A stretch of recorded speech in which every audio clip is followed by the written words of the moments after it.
Zitto. Vai, vai. Devo cambiare.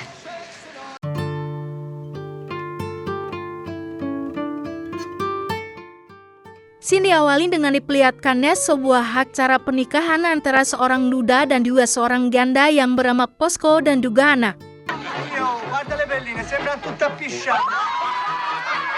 Nah, si Posko ini memiliki seorang anak remaja tampan yang bernama Lipio, sedangkan si Ana memiliki anak perempuan yang masih kecil yang bernama Santina. Lalu di malam harinya ketika mereka mau malam pertama, tiba-tiba si Posko diajak pergi oleh temannya karena ada sesuatu yang sangat penting. È tanto per dare un'occhiata, poi tu parti, dai, vieni giù. Oh, male, vai, te ne presto io. Se tu mi fa un giro alla nuova sposa, Nah, ternyata si Posko ini dan juga teman-temannya suka menggali kuburan karena mereka mencari barang berharga di galeri kuburan tersebut. Namun tak lama ada polisi yang sedang berpatroli melintas yang akhirnya mereka semua pun kabur dan bersembunyi di balik batu besar. Lalu setelah situasinya aman, barulah si Posko pun pulang ke rumah dan langsung mengajak si Ana untuk ke bilik betis yang pertama kalinya. Nah, si Posko ini adalah seorang pria yang sangat keras kepada anaknya yaitu si Lipio karena dia ingin si Lipio menjadi lebih pintar dan juga lebih kuat darinya. Namun sifat terlalu kerasnya itu selalu ditentang oleh si Ana yang ingin si Posko menjadi lebih lembut kepada anaknya sendiri. Gli potevi dire le stesse cose, ma con più rispetto.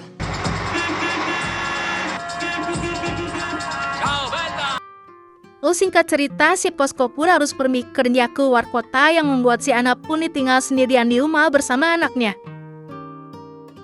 Namun ternyata si Posko tidak lama pergi dan dia pun langsung mengajak si Ana dan juga anak-anaknya untuk nonton balap sepeda.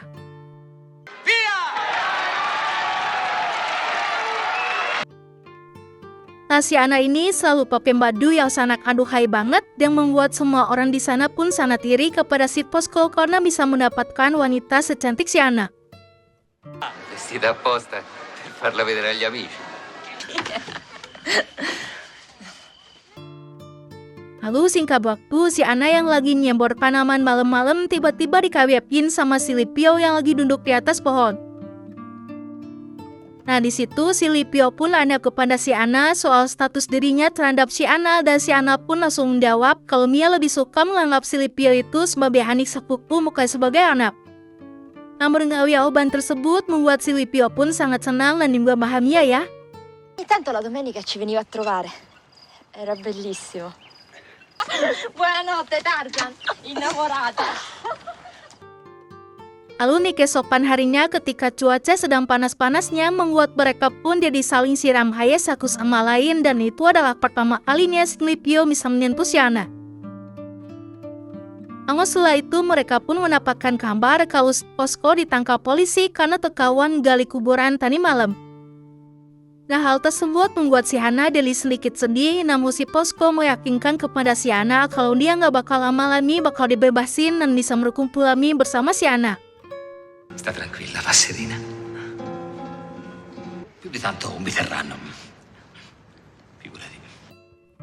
Lalu singkat cerita, si Lipio pun merayakan hari ulang tahunnya di rumah yang bikin si Ana pun kesal karena si Lipio merayakan sesuatu ketika ayahnya sedang di penjara. Nah, si Lipio ini dicintai oleh seorang wanita yang bernama Stella yang ayahnya tidak disukai oleh si Posko. Lalu di malam harinya setelah acara selesai, si Ana pun membantu si Lipio beres-beres dan di situ si Lipio pun semakin pengen kepada si Ana. Dan si Lipio juga udah mulai berani curhat sambil memeluk si Ana dan ketika mata si Lipio kenindipan, si Ana pun tanpa canggung menolong si Lipio yang bikin si Lipio pun jadi semakin gak kuat tahan yang akhirnya si Lipio pun langsung mencium si Ana.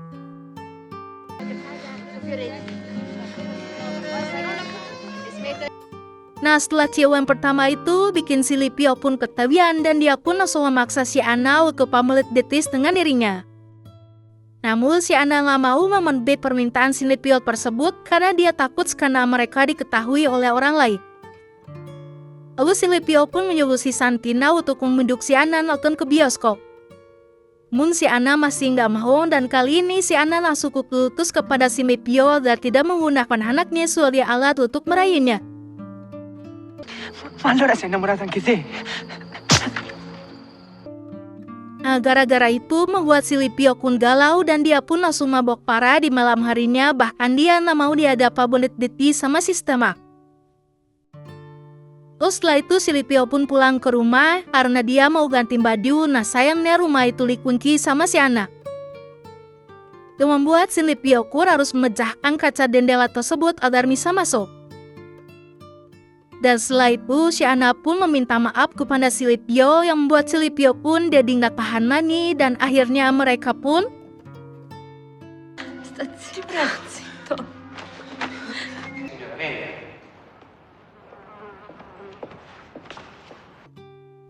di keesokan harinya, si Ana pun menengok si Posko di penjara dengan kondisi yang sangat bersalah. Namun si Ana masih belum mau mengaku kepada si Posko dan si Posko juga bilang kalau dia ingin merubah sikapnya menjadi lebih baik kepada si Lee Pyo. Nah setelah dari penjara, si Ana pun ketamihan sama si Lee Pyo dan ketika mereka mau mulai Bonnet Deti, tiba-tiba ada si Stella yang lihat mereka.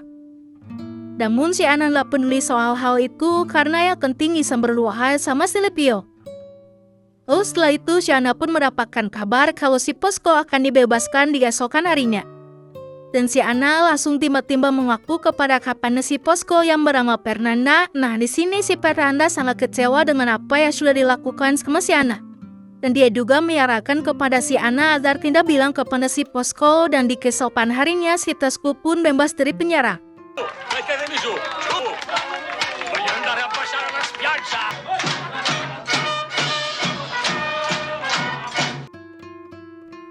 Si Ana juga akhirnya bisa tutup mulut soal hubungan dengan si Lee Pyo. Nah setelah itu si Lee Pyo Kun harus Stella melepaskan si Ana dan dia pun langsung menikahi si Stella. Nah di sini si Ana jadi sedikit cemburu kepada si Lee Pyo dan film Second Wife 1998 pun berakhir. Terima kasih babi yang sudah menonton dan mohon maaf atas kekurangannya. Sampai jumpa di video selanjutnya. See you next time and bye-bye! Guarda le pelline, sembrano tutte appisciate. E tanto per dare un'occhiata, poi tu parti, dai, vieni giù. Oh male, vai, te le presto io. Se tu mi fa un giro alla nuova sposa, eh? Ciao, bella! Buonanotte Tarzan, innamorata. Via! Sta tranquilla, va serena. Più di tanto mi terranno. Figurati. Fammi vedere. Non stammi vicino, ti prego.